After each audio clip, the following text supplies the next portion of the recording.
ছাত্ৰ ছাত্ৰীসকল তোমালোকলৈ প্ৰীতি আৰু সম্ভাষণ জনাইছোঁ। অনলাইন ক্লাছত আজি ইংৰাজী কালাংশত where the mind is without fear এই কবিতাটোৰ আমি প্ৰশ্ন উত্তৰসমূহ আলোচনা কৰিম।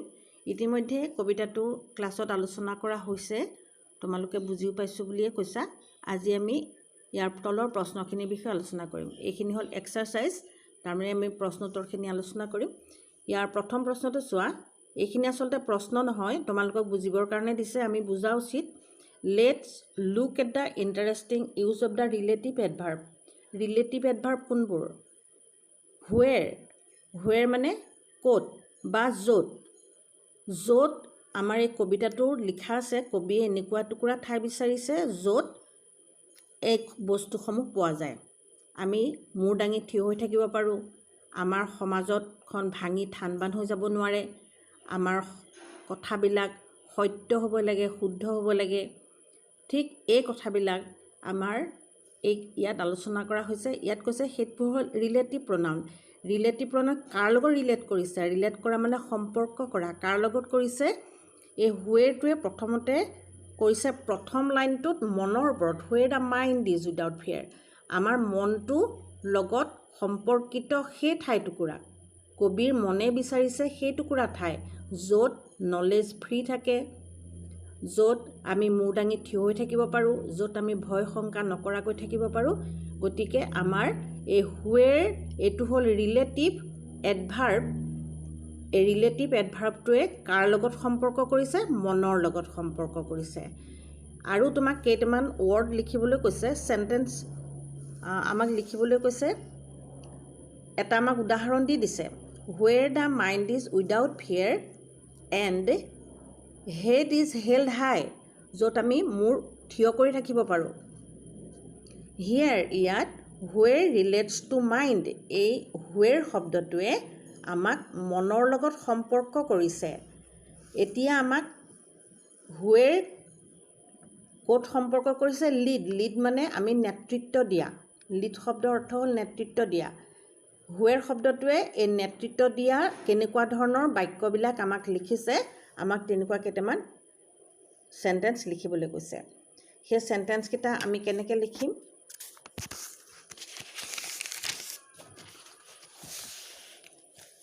এইকেইটা মই লিখিছোঁ। Where relates to lead. লিডৰ লগত ৰিলেট কৰিছে, নেতৃত্বৰ লগত সম্পৰ্ক কৰিছে। কোনকেইটা? Where words come out from the depth of truth. এইকেইটা মই তোমালোকক ফটো মাৰি দি দিছোঁ, তোমালোকে লিখিবা।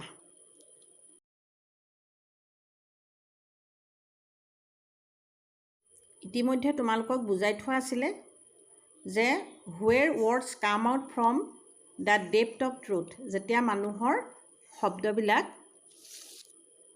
অন্তৰৰ ভিতৰৰ পৰা ওলাই আহিব, শুদ্ধকৈ অন্তৰৰ ভিতৰৰ পৰা ওলাই আহিব।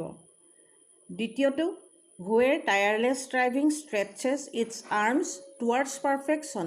যেতিয়া অবিৰামভাৱে আমি কোনো কাম শুদ্ধ আৰু সত্য পাৰফেক্ট হ'ব লাগিব, পাৰফেক্টৰ ফাললৈ আমি আগবাঢ়ি যাম। তাৰপিছতো আছিলে where the mind is led forward by thee into ever ৱাইডেনিং থট এণ্ড একশ্যন। আমি বহল মনৰ পৰিচয় দিব লাগিব। যেতিয়া আমি আগবাঢ়ি যাম, বহল মনেৰে আমি চিন্তা কৰিম বা আমি কাৰ্য কৰিবলৈ আগবাঢ়ি যাম। এনেকুৱা কিটুকুৰা ঠায়ে কবিয়ে বিচাৰিছে। আৰু হুৱেৰটোৱে এই লিডৰ ক্ষেত্ৰত, নেতৃত্ব দিয়াৰ ক্ষেত্ৰত এইকেইটা বাক্য দিছে। এইকেইটা তোমালোকে লিখিবা। ইয়াৰ পাছৰ প্ৰশ্নটো হ'ল,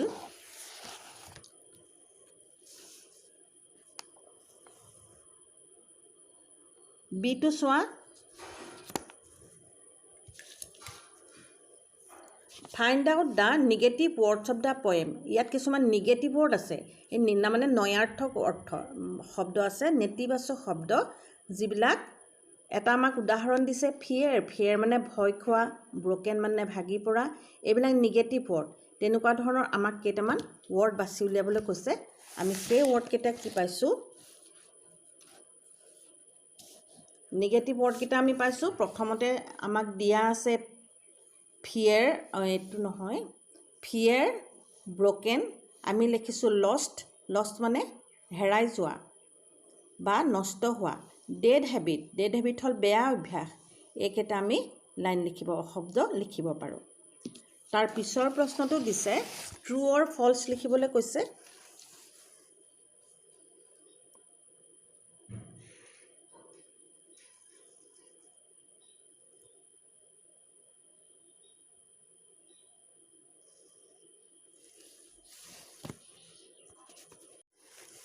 ইয়াৰ পিছত চিটো চোৱা, চে হুৱেডাৰ ট্ৰু অৰ ফলছ, কোনকেইটা শুদ্ধ বা অশুদ্ধ।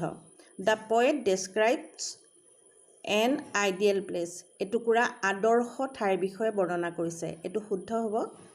তাৰপিছৰটো আছে নেৰো ডমেষ্টিক ৱাল, তাৰমানে তাৰ অৰ্থটো হৈছে means lack of understanding between men and men, মানুহৰ মাজত বুজাবুজিৰ অভাৱ, এইটো শুদ্ধ।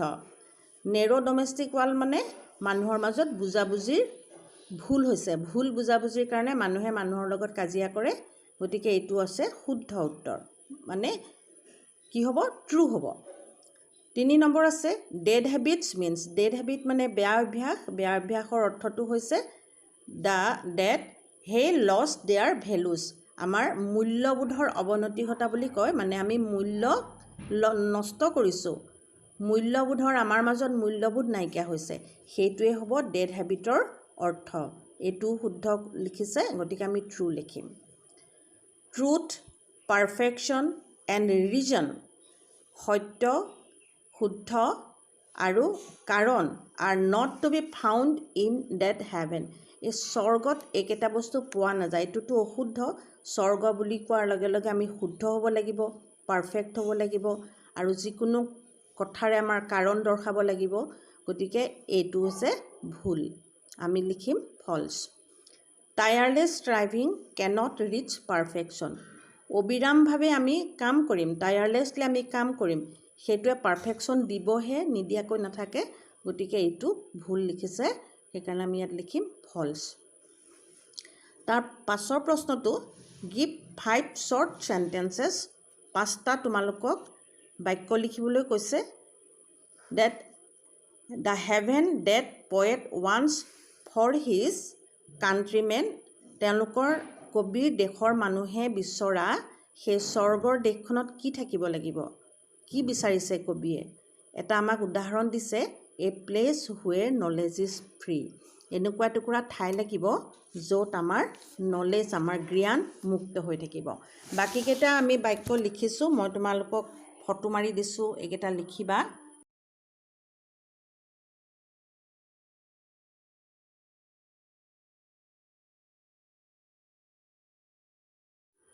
এ place where knowledge is free, য'ত জ্ঞান মুক্তভাৱে আহৰণ কৰিব পাৰি। A place where the mind is without fear and the head is held high, য'ত আমাৰ মনবিলাক ভয়মুক্ত হৈ থাকিব আৰু আমি শিৰ উচ্চ কৰি থাকিব পাৰিম। তাৰপিছত আছে এ place where people leaves equally, য'ত মানুহে সমভাৱে বাস কৰিব। এ place where words come out from the depth of truth, য'ত মানুহৰ মুখৰ পৰা বা অন্তৰৰ পৰা সত্য প্ৰকাশ পাব। A place where tireless striving stretches its arms towards perfection, য'ত মানুহে অবিৰামভাৱে পাৰফেকশ্যনৰ ফাললৈ আগবাঢ়ি যাব।